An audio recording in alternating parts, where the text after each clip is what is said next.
this house will Culture and me. It is a place where the truth should be carried. The arts and music scene really shows what people are about. Share what's going on here in York. Makes you feel like a family. Local art has a face that most people can relate to. Our community up here that sticks together. Art is art. Great potential with great artists, poets, singers, writers, directors, filmmakers. It's fantastic. Everyone has a story to tell. That moment, you have to capture that moment and share it with the rest of the world. Showing something that maybe is not been seen before. Without art, what good is life? I am art. I've been art ever since I was born. It really adds a great deal to our community. We don't really need art to exist, but you need art to live. Culture in Maine is important, and I think playing out is important, and playing open mics and playing wherever you can play. It's all about us all checking in with each other.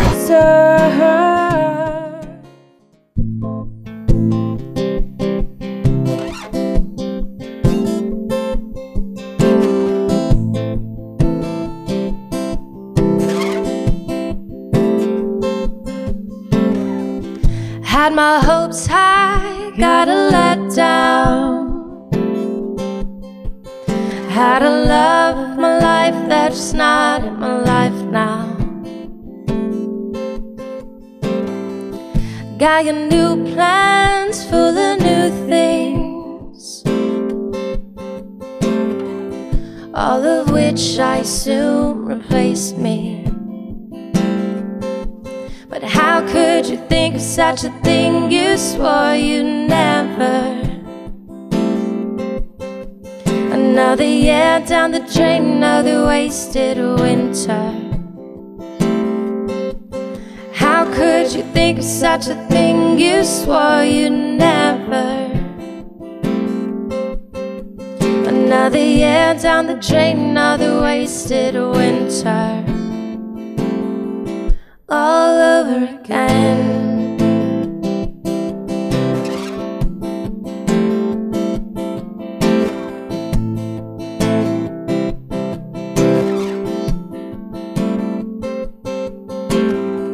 You like to hold hands, you like to go slow, and I'm sure there are secrets of you that only I know. You want a clean slate? Well, baby, come clean.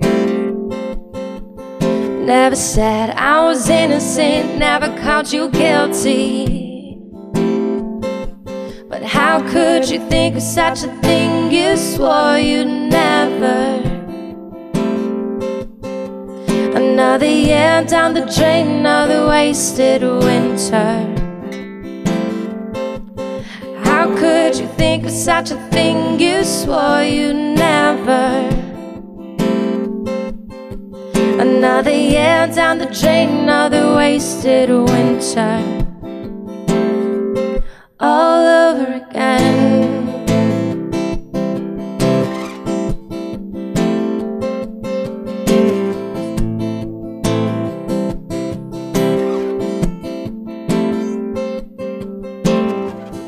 Had my hopes high, got a let down. Had a love of my life that's just not in my life now.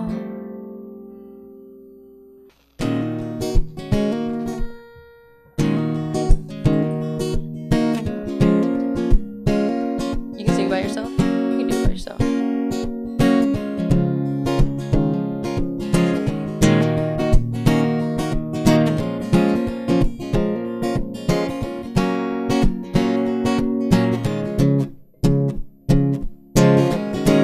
Don't let the church bells ring. Don't let go of the weight doves. You're the only one that completes me, and I'm completely in love. Oh, oh. Clean up that little bra, I know you got a problem. You act like liquor's the only way to solve it. It ain't the first heartbreak that you ever felt. It's not your fault, stop trying to blame it on yourself. It was a turn of a card, a left when you were right. A wrong scene, wrong girl, wrong time. But I know as well as she does that the boulder on your shoulder is just weighing too much.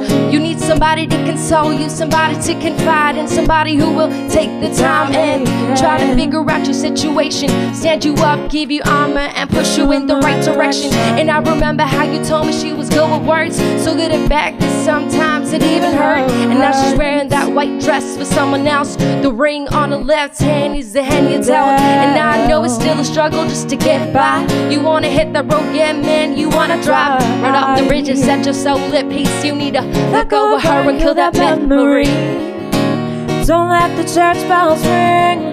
Don't let go of the way it does. You're the only one that completes me, and I'm completely in love. Whoa, whoa.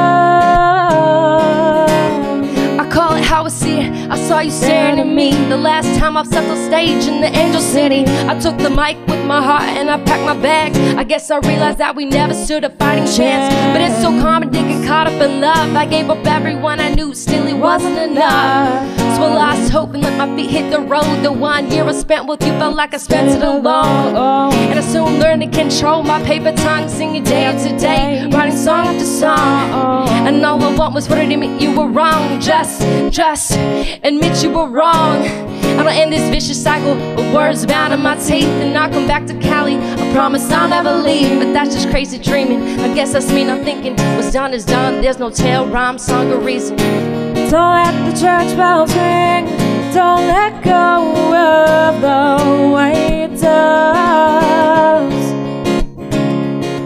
You're the only one that completes me, and I'm completely in love. Whoa, whoa.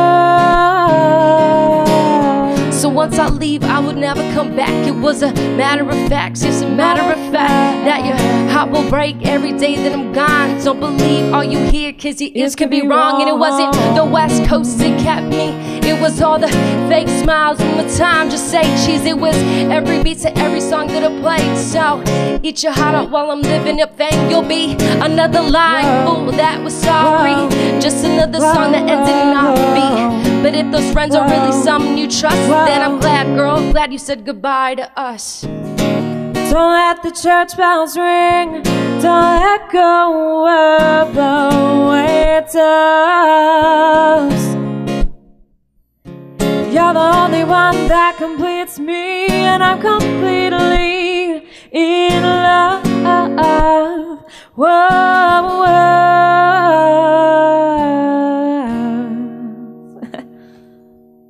All right, so I'm here with the #1 Why Aren't You Famous band of the entire tri-state area. Ooh. Hits and misses, amazing. They were an open mic discovery, completely unexpected, and, well, you actually just got to hear it for yourself. So I don't have to justify why we're all now equal opportunity obsessed fans of their music. But because that's what we do here on Culture in Maine, we've got to find out the story behind the songs. So we are here with the voices behind the wonder, the magic, and the musical mystery. Yeah, totally off the top of my head. Yeah. I do it all the time. That was really good. I liked it. That was very good. Thank you very much. I kind of amped it up a little too much, but that's okay. No, you guys absolutely sold it. You absolutely sold it. Okay, so just for the people that are now wondering, because they're now instantly obsessed with your music. We hope. Yeah. We know. I psychically connected with all my audience just now, and they all agreed. Oh, me too. I got it. See, I knew you would get it. I knew you would get it. So for those that haven't gotten the chance yet, why don't you guys introduce yourselves and tell them about the band and how you guys got together and got started? Well, I'm Janessa. I'm Allie. And we got started about 4 years ago. I moved here from California, and I was still underage, going to open mics, not drinking, going to open mics. Okay, just checking. I think it was like a month before my birthday. I walked into HMAC, which is downtown Harrisburg. Great venue. I walked off stage, and her friend Ariel both approached me, and it was like magic. Immediately, we knew she was it. Our other bandmate and I had been talking about starting a band. I just approached her at the same bar downtown, and we had been talking about starting a band. And we saw this girl sing an open mic, and we were like, "Oh, did you see that girl? She's awesome." And we also said I was adorable. That yeah, we said she was adorable. Yeah, that always goes far. Yeah, I'm a fan. Yeah. When people say I'm adorable, I'm like, okay, what is it you want? You got it. I'm ready. We knew right from the start that we needed to have a band with her. We loved her music, and we were immediately like fascinated with her. So we just approached her, and the rest is history. So we also are missing one of our other singers, Ariel Lacey. Right. She's fantastic. She couldn't be here today, but basically us three have been through hell and back for the last 4 years. We've had, I would say, almost 3 bands in the last 4 years, but. And the core, the three of you together. So what happens? How do you become the same people in 4 different bands? Well, the first one started out, and then the boys, we started out with 2 other boys, and we liked it. They weren't what we were looking for. And we weren't what they were looking for either. Right, so we both broke off. They have a great band now. They're amazing. So awesome.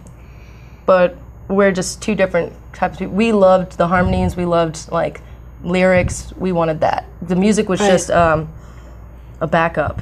It had nothing to do with like what we were doing, and they wanted more music, less vocals. Okay. Gotcha. Mm-hmm. And then our next band was also just 2 different ways, and then the one after, which was our longest standing band, which was That Girl, lasted forever. And then the boys grew up. They're in their 30s, getting married. We just all had different plans, you know. So we let them go and do their thing, and they fully support us whenever, if we needed them, we could call them and say, can you play with us? Right. But they're doing their own thing. So what's the dedication then? What is it that keeps you guys after, all these years, these different band incarnations, the years of ramen? I mean, the band has moved in together. You guys like living as a group communally. That's terrible. I would never suggest it. Is so really? It's terrible. It's bad enough, like, in a band, you're in a relationship already. Yeah. Moving in is a whole different sort of commitment that, there are times I wanted to throw something at both of them. And I'm sure they wanted to do the same to me. But as soon as we left that environment, we all got a different place after that house. We were all best friends again. I was like, we'll never do that again, ever. Like, it sucks, but I'm dreading to be on tour ever because I'm just going to want to kill him. But then you pull it. You suck it up and you play music. We all love each other so much anyway. Yeah. I mean, it works, but 24/7 contact is interesting. So that's a lot of estrogen in one space. It is. So what enables you to keep it together? I mean, you said yourself, the other band members, they're growing up, they're having kids, and we see this is something that, as I interview band after band after band, their dedication is real, their talent is real, their love is real, but then there just comes a time when you have to say no. They're like, enough. I'm ready to start teaching music lessons and have a few kids and settle down. What keeps you guys pounding? I think it's because we actually hang out as friends. Yeah. We'll have practice and then go hang out. Like, get to know each other. We know about each other's personal lives. Like, if something's going on with her, like, I'm there for her as a friend. Like, music comes second, our friendship first. But we're also so passionate about the music in general. Like, we all have musical backgrounds, and we just love music so much that, like, we have a connection between all of us whenever we're on stage. We just live for that, and we really enjoy playing together and have a passion for music, and we always have. So we have to keep that as a part of our lives. At least the 3 of us girls that are still there. So the musical backgrounds, those harmonies don't come out of nowhere. Those harmonies are beautiful and intricate, and definitely something very different than a lot of what you tend to hear in the current music scene. You guys definitely have a very different sound. That's what we like about what we're used to hearing. So you just spontaneously write them. You just hear a melody, and you're like, let me just have a whole different version of this. Yeah, well, she sits down and she writes the lyrics. She writes the lyrics and some of the melodies, and writes some of the guitar parts, and then I'll just sit down and run through different harmonies, and whatever sticks just sticks for us sometimes. So. Yeah, we've even done it where like I'll be playing. Sometimes we have a long show, like a 3-hour show. They'll let me go up and I'll just play solo because obviously there's a lot of songs. And she'll come up and be like, "Can I just try it with you?" And I'm like, "Sure, I trust you. You're not gonna butcher it." And she'll go up and pretty much make my song that was like a 7, a 12, which is off the charts. And right, we just went right, skipped right over 10. I start tearing up. And it happened the other day. We just did a show on Saturday, and she'd only maybe sang the song maybe twice, and she did it, and I was crying. But the best part of being in a band with one of your best friends is I can look at her while I'm playing, and she'll basically give me that support I need just by looking at me, and I'm like, okay, and I suck it up and I just finish my song and it's perfect. And this is why I chose we chose each other's, because I'm so open with my lyrics. I'm it's all about past relationships, and they know that. They've known these people. They were part of their lives. So it's true stories we're writing about. Don't turn a hoe into a housewife. Yes. It's coming from reality, huh? Yeah. It's one of my favorite songs, and I know it's vulgar, but it's not half as vulgar. You make it sound so beautiful, though. Yeah, right? That's what we try. Trying to make the worst sounding words sound beautiful. So do you ever fictionalize or dramatize or... Oh, I'm sure I dramatize. Really, that's for sometimes the drama. It's your emotional truth. Yeah, I probably make things out worse than what they really are, but at the time, that is exactly how I felt. And most of the songs, I still feel that way today. I've had these exes come to shows, and it makes it even more raw. Yeah. And they know it's about them. I've had them walk out and because they know every single thing that I'm saying is true. Unfortunately, it is. And yeah, but we relate because we've been through the situations with her. Right. And I mean, honestly, I almost start crying sometimes too, because I feel like I can also relate in my own life, which is really cool. Awesome. A lot of the songs, we like them to be relatable. That's the main part of our message, is that we want everybody to be able to relate, and everybody can. And everybody at a bar knows that there's a whore somewhere. Everybody at a bar. That's true. And if you're at the bar, you know heartbreak, you know whoredom. Exactly. You know whoredom. That's the greatest. Women can do. The best part is seeing somebody in the crowd, just seeing people cry, or seeing people that you can tell in their eyes that they're relating to, that's awesome. That's the best part for me. Especially older people. I've had males in their 50s to 70s come up to me crying, telling me that it reminded me of their ex-wife, and that I helped them get closure, because we have a lot of divorce songs, and those aren't personally about me, but they're about my family members. And again, I try to fictionalize, but I can't do it. I just can't. I have to pull from something that I know, because then I feel it's being a fiction writer. I'm just not that type of writer. I've never been, and I don't know if I could do that. I've tried. It's terrible. It's terrible. We don't play those songs out no more. It's just bad. Yeah. But when those people come up to me, I'm like, oh, it's all worth it. It's all worth it. As long as someone connects with it, one person out of a whole crowd, or feels better, or maybe even worse, they're that bad person. If they feel bad and then go and apologize to someone for being so shitty, that kind of feels good too. Because you're oh, at least you acknowledge that you weren't as amazing as you thought you were. The main goal for our music, at least for me, is to allow people to feel something, even something that they didn't know that they felt. Just to bring to light, somebody's emotions or something. That's awesome for me, at least. And I think we all feel the same way about it, and that brings us all together in our songs. So that's really good.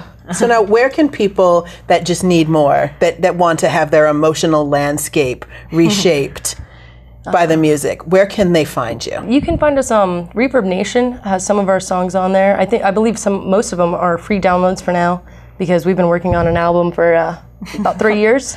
A long time in process. Nice. Yeah. We're about to do a Kickstarter, because we obviously need help to just finish it, go on to the next album. But reverbnation.com /thatgirlband. Nice. We're those girls. We're a band. So it should be easy Genius. enough. Yeah. Or you could just type in hits and misses. We're also there. Other than that, they have to be lucky enough to catch you in concert. Don't do YouTube. YouTube is terrible. Yeah. Those videos are from 4 years ago. Well, thank goodness we have Culture and Main footage now. Yes. I'm really excited.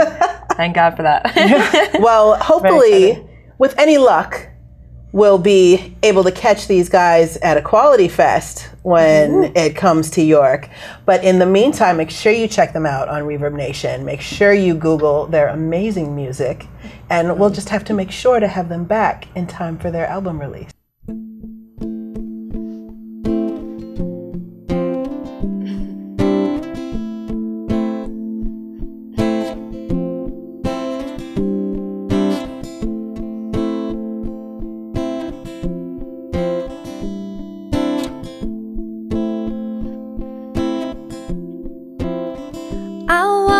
Truth, but she lies under me. We're at the bar, and that's where we always meet. We'll make some jokes, get drunk, make love, and then she'll leave. And on to another one, she says, and I guess she's right. Just because I'm cute doesn't mean I'm with her time. And I know she's got places she needs to be. She'll tell me that she loves me and turn around and say she loves him more. Can't turn a hoe into a housewife. Never could make a wife out of a whore. Well, she hates when I leave, but she keeps putting me out. Hates the taste when I'm mean, but she keeps kissing my mouth. And I know she won't be back for me for weeks.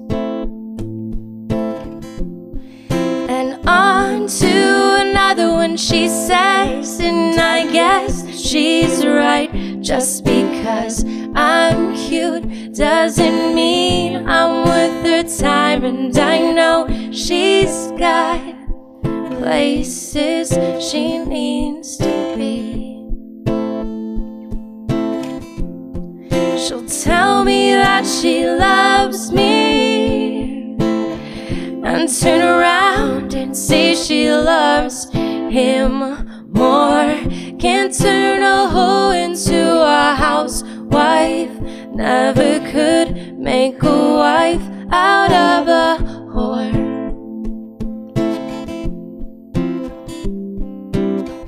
Underachiever, overclose. She knows it.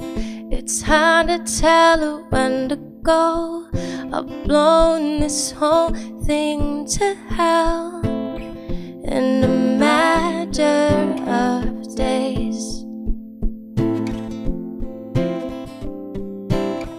Underachiever, overclose. She knows it.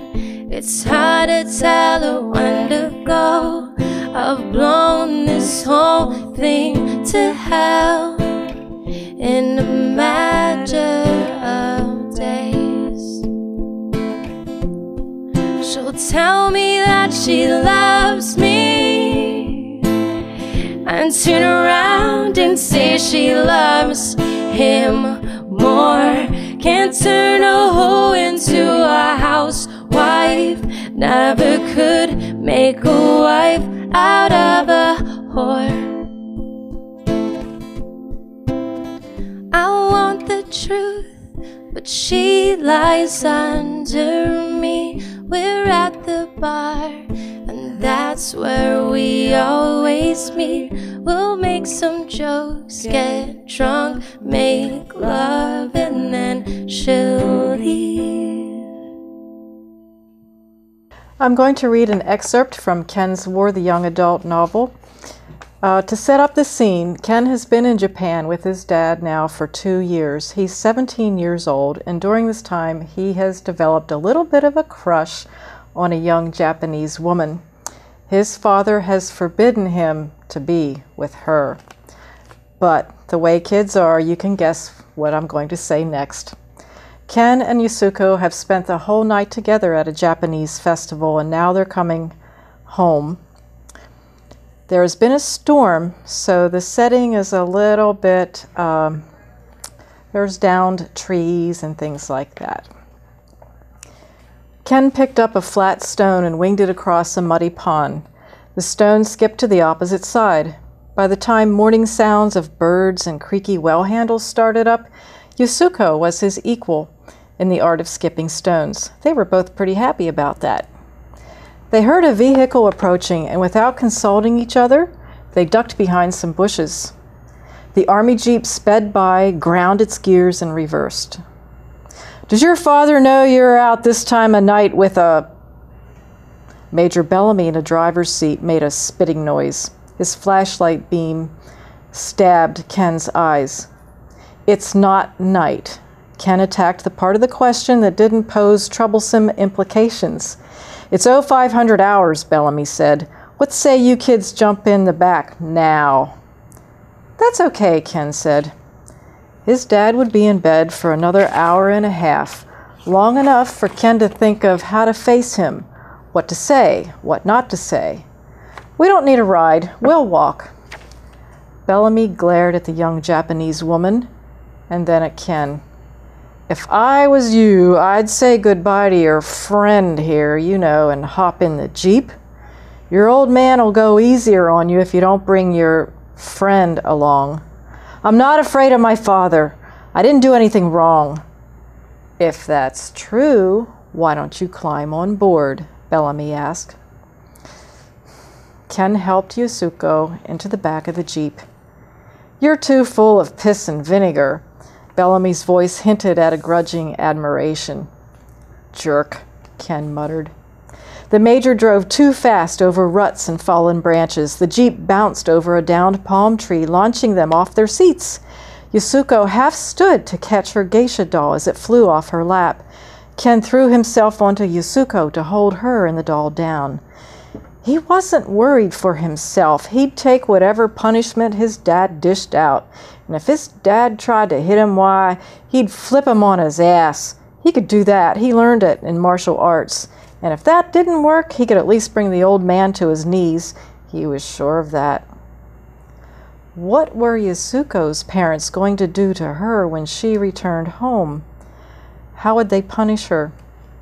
Would it be swift and symbolic? Would it be cruel and life-changing? Whatever her punishment was to be, it would be worse than what his father would do to him, because Yasuko wouldn't do anything to defend herself or assert herself. She would bear heavy shame for disobeying her parents, a bigger deal for her, than for Americans like him. He looked at her and couldn't read anything from her cool expression. "How will your parents punish you for being out all night with me?" he asked. "They will do nothing to you." So this was how she thought of him? A coward? Only worried about his own skin? "That's not what I meant," he protested. "I told you I'm not afraid. It's you I'm worried about. Can't you understand that, or don't Japanese care about other people?" The ease with which he'd unleashed this cruel remark surprised him. Maybe it was because she lured him to her, knowing that her parents would strongly disapprove of the relationship. "Sorry," he said, thinking he wasn't the only one who should be apologizing. She shook her head. Ken remembered the undisguised pride with which Yasuko's father, Mr. Watanabe, had explained the concept of filial duty to Ken after they'd seen that stupid Japanese movie. Ken looked at the side of Yasuko's face until she turned toward him. He said, "Your Japanese culture isn't the only one with filial duty." She turned away from him. He knew she'd heard what he'd said. Ken continued, "My dad brought me here to Japan to be with him. He could have left me in the States, but he didn't. We stick by each other." Saying it felt good. Mighty good. I'm here with young adult novelist Beth Fowler, who is the author of Ken's War, which you just heard an excerpt from.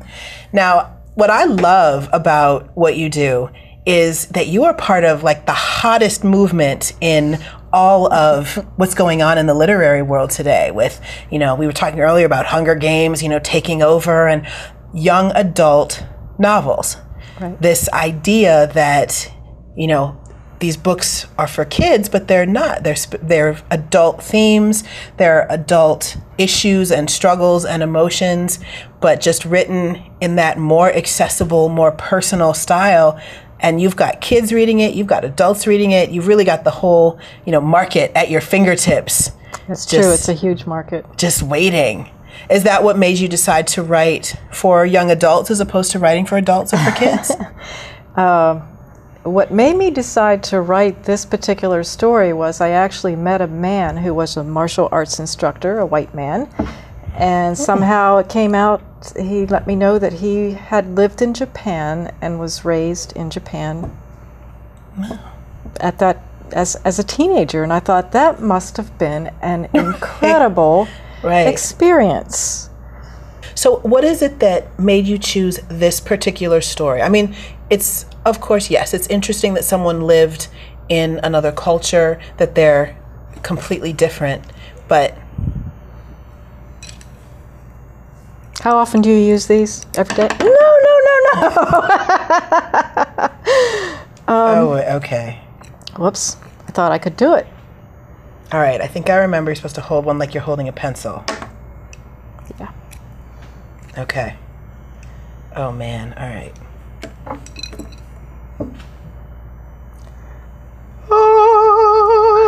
I find culture clash, culture shock a fascinating subject.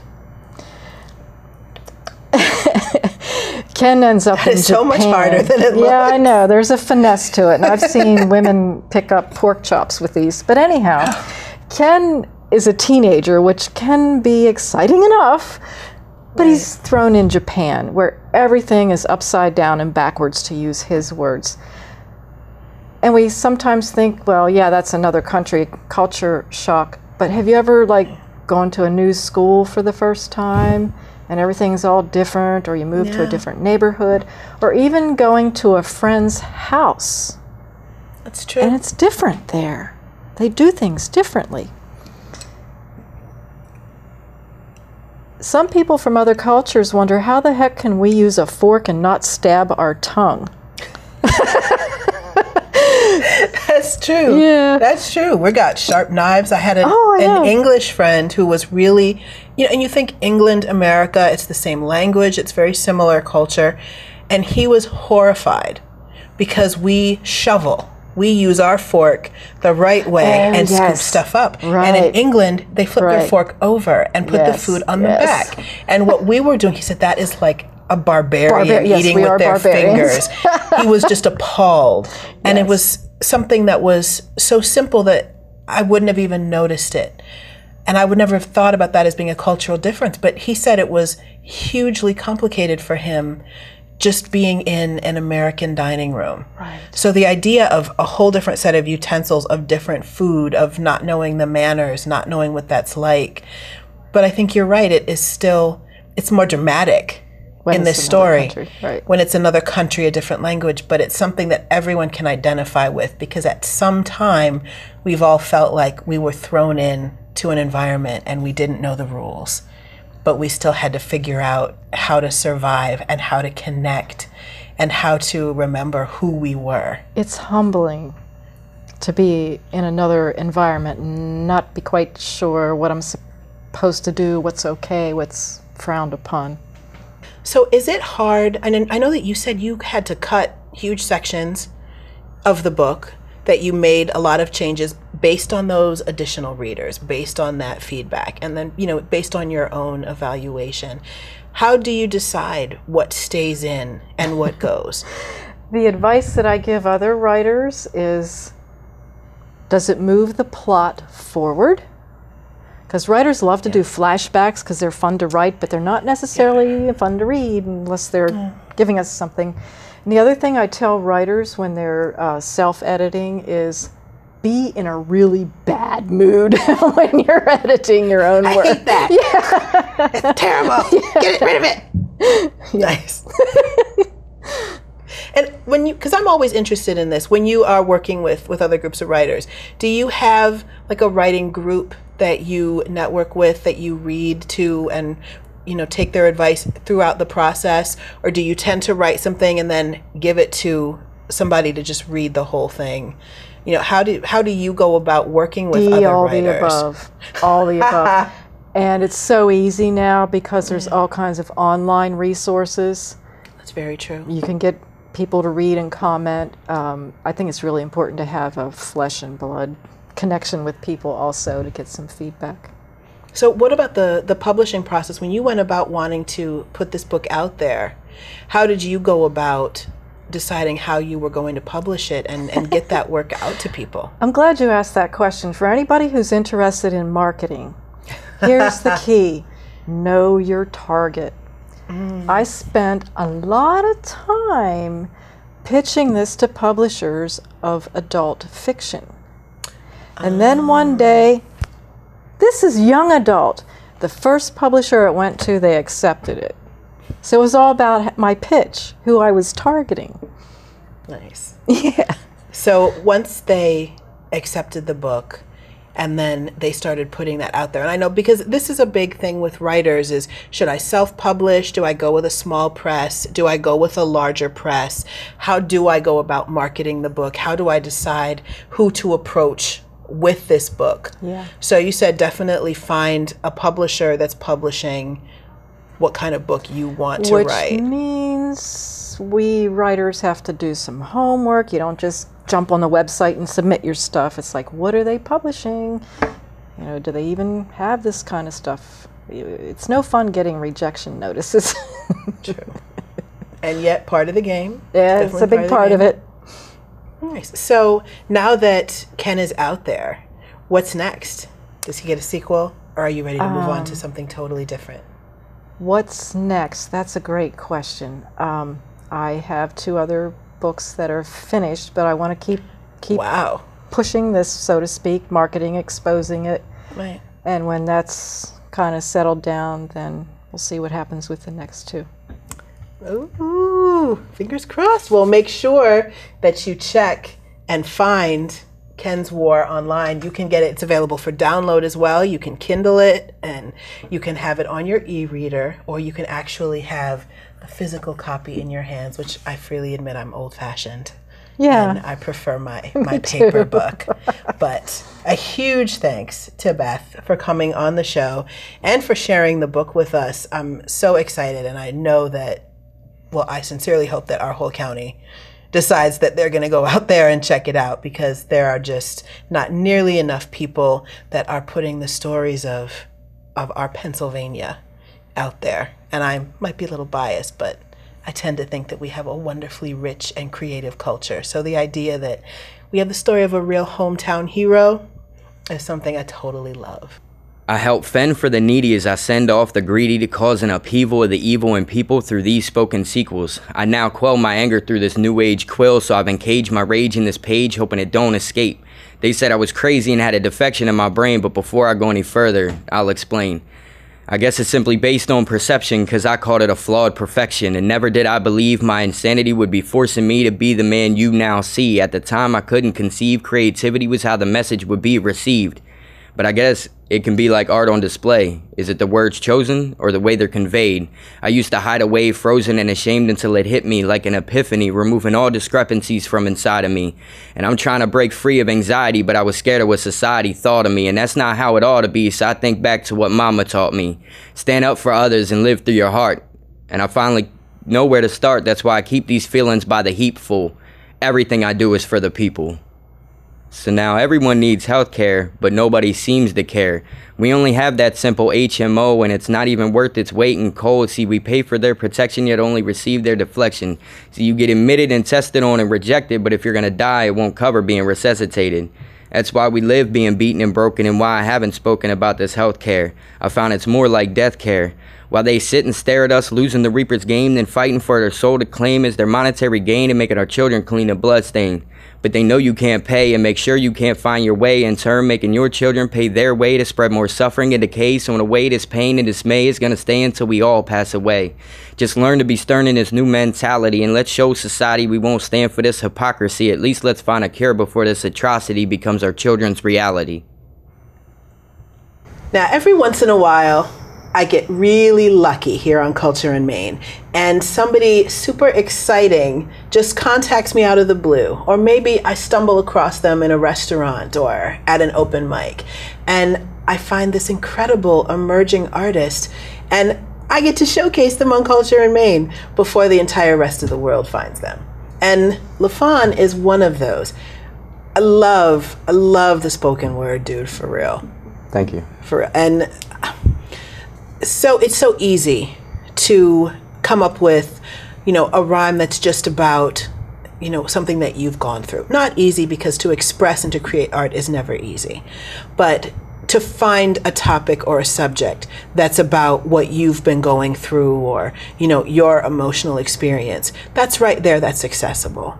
But what I love about what you do is that you don't just tell your own story. You talk about society.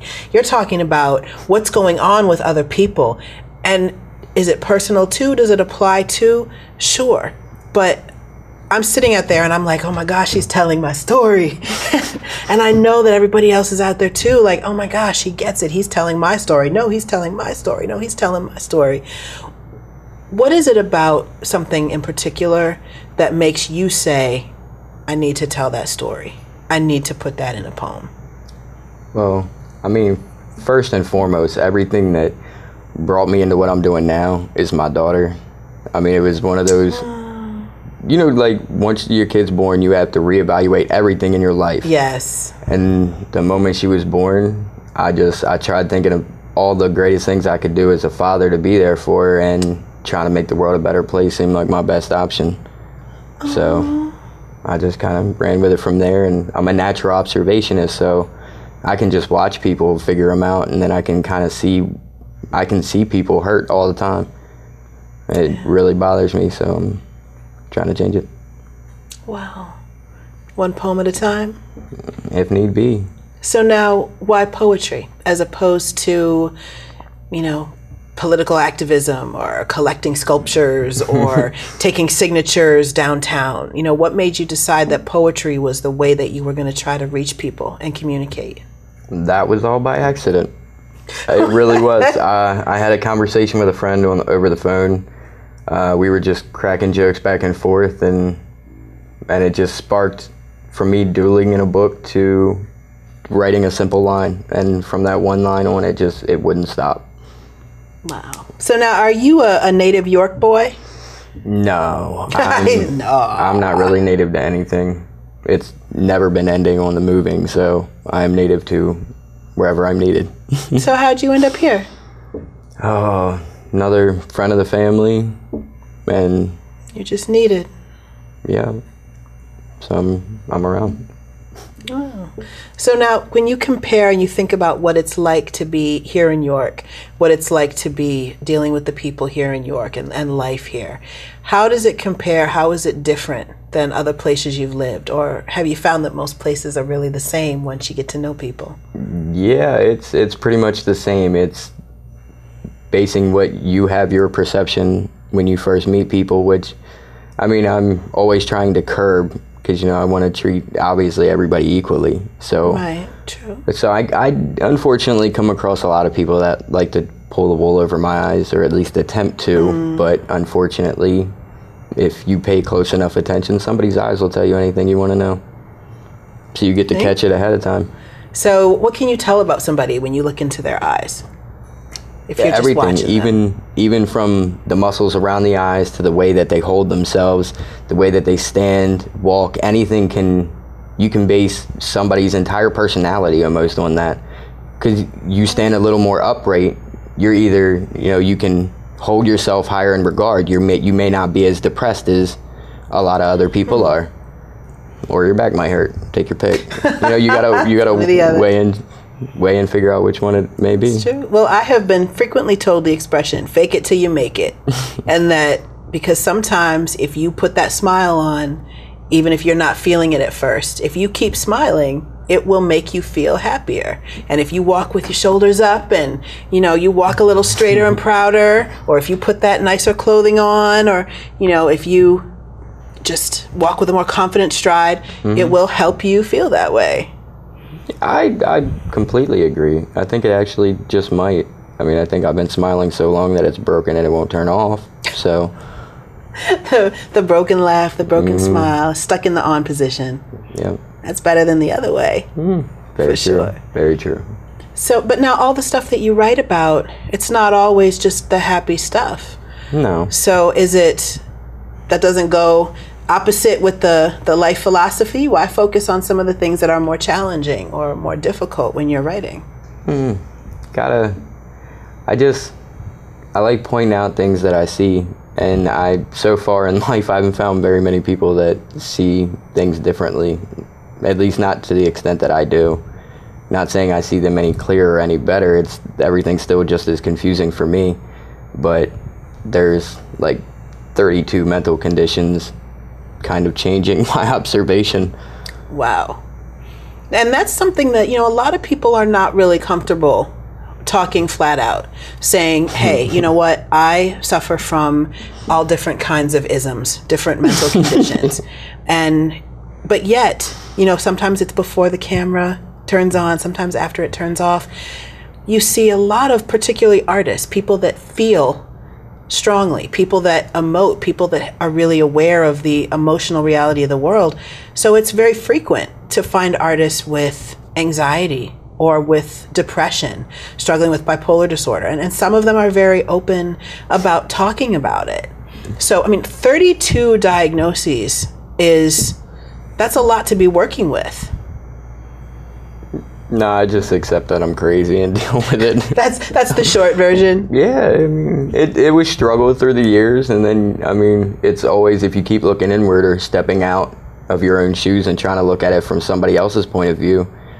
Somebody that could be trying to tell you to get on meds or do whatever, you may disagree, but you're looking at it from only your standpoint. If you can step out into 6 other people and look at it from every possible angle, man, you can just keep trying to twerk those little things within yourself. I'm seeking perfection, so more like inner perfection. So how do you stay focused when you have all these different things that you're struggling to deal with, to just keep yourself grounded in who is LaFawn, outside of the diagnoses, outside of what the doctors say? How do you remember who you are? There's days that things get a little cloudy, it gets a little difficult, but my daughter keeps me so grounded every time. I can get in fits where you're extremely angry about something, but oi, that girl is adorable. She eats like a grown man too, but she's awesome. So just focusing on your daughter always kind of brings you back to center. Between that and just trying to hope, all I really want to do is put a little bit of love and courtesy back in the world, just enough that maybe, just maybe, if enough people start spreading it as much as possible, you're going to be overwhelmed with love and kindness and stuff from every which direction. You can't help but be happy. It doesn't matter how mad you are. So now, when you struggle with anxiety but have to perform, to spread happiness but battling depression, it seems like so much of what you're trying to do is the opposite of what your natural inclinations might be. So how do you force yourself to feel one way and then do the opposite of what you're feeling? That seems like it would take so much strength to keep doing something like that. Willpower plays a really good part. Moving all the time when I was a kid, you got to learn to adapt. So, I just got really good at adapting, and no matter how bad things get, you can't give up. You just can't. Why not? You technically never fail until you give up. Doesn't matter how bad I do in my life. Doesn't matter what goes wrong. As long as I succeed as a father, I'm happy. So I'm going to try to make things as good as I possibly can. And I'm hoping some people follow along and make it my job a little easier. I mean, even a random act of kindness. Hand somebody $1. Watch how good they smile at you. That means everything. Wow. A hug. Doesn't matter. That's awesome. I think that's something worth remembering today. Far too frequently recently, we've seen so many suffering right in the open. You can see them in the street. Apparently, our view of life is broken, and as a nation, we become weak. All we seem to know is deception through our infected perception, making all of us part of a vile selection. We're spreading discrimination and defeat through our family, which is why I've gone without anyone accepting me. But that's alright, I'll be the odd man out or the black sheep, but I won't speak when in doubt, and until death I'll undoubtedly fight for what's inside of me. You see, these are dreams dreamt from a dreamer's demons, born and raised in darkness. I live in the shadows for a reason. I've never cared about fame that you can trust and believe. I grew up not knowing what to say, and that's what happens when you're conceived through lust and deceit. Knowing that pain made hate the only truth I could see, so I guess I've gone through life without a reason to breathe. So you see, I lived through my own insanity that commanded me to break free ever since they branded me, but that landed me in an institution. And I had nothing but time, so I was sitting and planning until I think I found a solution, and here I'll give you my answer just so you know. Maybe we should stop trying to live through resignation so we can live through our soul. Now I understand that I came into this game a little late, but I had to sit alone and delegate since there wasn't any time to waste. I'm mandating a change for a better existence. You can't live if you just exist, hence the previous statement. I've never wanted these words to be wasted, so I've watched what's written and said or what's heard and read for fear of this becoming tasteless. I'm tired of these artists being vulgar or racist and never given to the next generation. So these lines are packed with information to teach and beseech determination from the masses. Before we lose ourselves, civilization's already burning in ashes. And I didn't condone that which made me live with a youthless exuberance, but the truth is I became more than a ruthless nuisance through this blissless existence that insisted on living with assistance. But it made sense since my first wallet was dented from my unnecessarily indebted family, but it's no different than how I got my eye color. My poverty's hereditary. And I'm trying to find a way to get ahead in this game. I'm not talking about hustling, but the struggle of beating yourself. See, I found wealth through knowledge, allowing me to abolish any lies I may come across. So I would like to discuss the disgust of the people. See, we have all been beaten, broken, and abused for so long that even though we still stand, we lost our ability to choose. We got confused through feeble needs or selfish deed in a government that doesn't seem to know how to lead. So there's something we just don't need. Just give the power to the people and stop with your evil ways, cause any day we may decide to coincide our lives to find we do have a choice. I'm speaking now so you know the power of a solitary voice. So why do we still suffer and let them sunder our lives, and why don't we all just live as equals? I understand we look at the world differently while chasing a better form of currency, but now we currently face the worst of it, with all our lives plagued in evil. But we're the solution, we the people. Great to be here on second Saturday in the square. In myself I wander down an alley of my mind. You call me like a silhouette. I stop and linger there and read the writing on the wall above the door to what we had. Tell me, did you want it so bad? Tell me, did you want it so bad?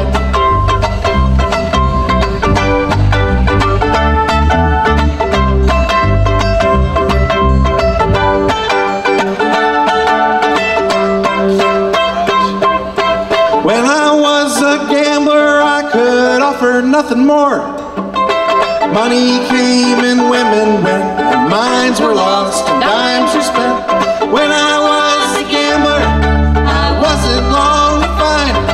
If you keep the stick man grinning and you're keeping with those women, they will blow your mind.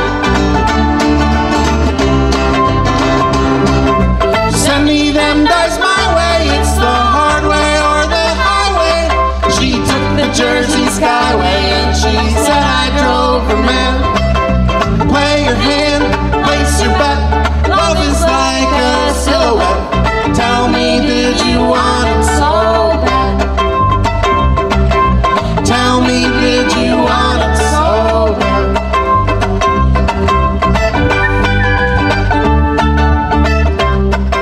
This is a community mosaic project, and I am with two groups. One is the Rudy Collective and the other is Working Class over at the Rudy Art Class studio.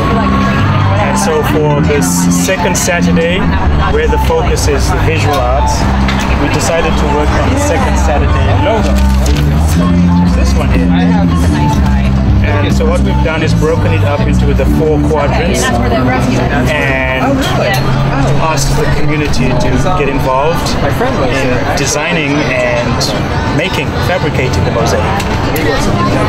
We've had all ages today, the youngest being 3, we've had 5 3-year-olds. Tiffany here has been with us for quite some time, and she's 7 years old. Something sweet inside, cannot think or ponder. In my mind I wonder, tell me, did you want it so bad? Tell me, did you want it so bad? Tell me, did you want it so bad? Tell me, did you want it so bad?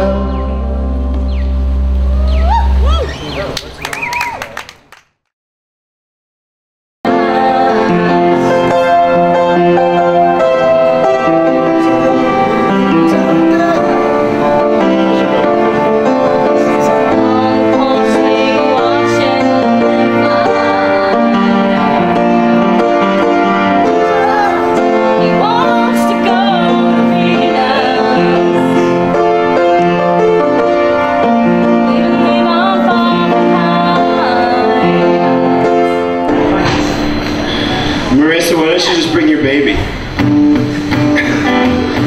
How old's your baby? Like 3 months? 6 months? Her baby's 6 months. Lindsay was curious how old your baby was. This is what the show used to be like all the time. I just get up and talk about Marissa's baby and what someone else wanted. I know, that's so cool, right?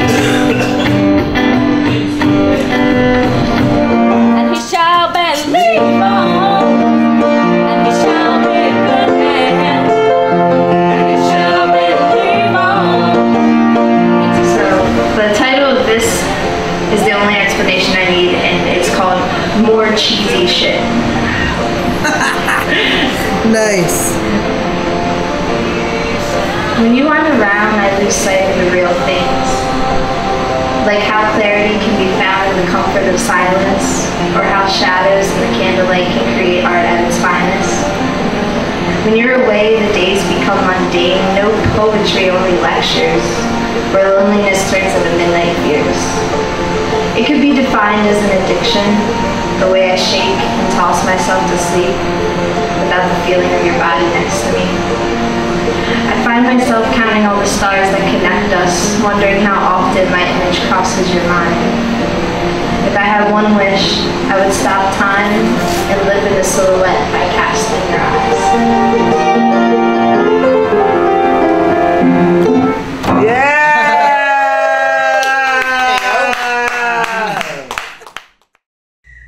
Thank you, everybody. We are so glad that we had you with us here on the corner of Culture and Maine, York's weekly cultural showcase. We'll be back again next week with more great artist profiles, behind-the-scenes footage, and visits out into the community of York and Adams County, seeing what's going on with the art scenes of poetry, music, dance, and theater. But in the meantime, please make sure you catch up on all our back episodes. Check us out on YouTube at White Rose Community TV. Check us out on Facebook, on Twitter. Send us your emails at cultureandmaine@gmail.com or visit us at wrct.tv. We want to hear your videos. We want to hear your opinions, your suggestions, and your show ideas. But mostly, we want to help entertain you and show you what a great community you are a part of. We're really glad that you chose to let us into your home, and we're really excited to bring you more fabulous art next week. Thanks a lot, and we'll see you again soon on the corner of Culture and Maine. I'm really excited about this. I love the atmosphere, and I just want to know more about it. I see it evolving, changing, growing. And I like it. It's fleeting. Once it happens, once a song comes out, once a poem comes out, it'll never come out the same. Some of the culture in Maine is documenting what's going on in a way that will have that lasting staying power. It just breeds healthy growth. It's a necessity. It's a necessity, yes.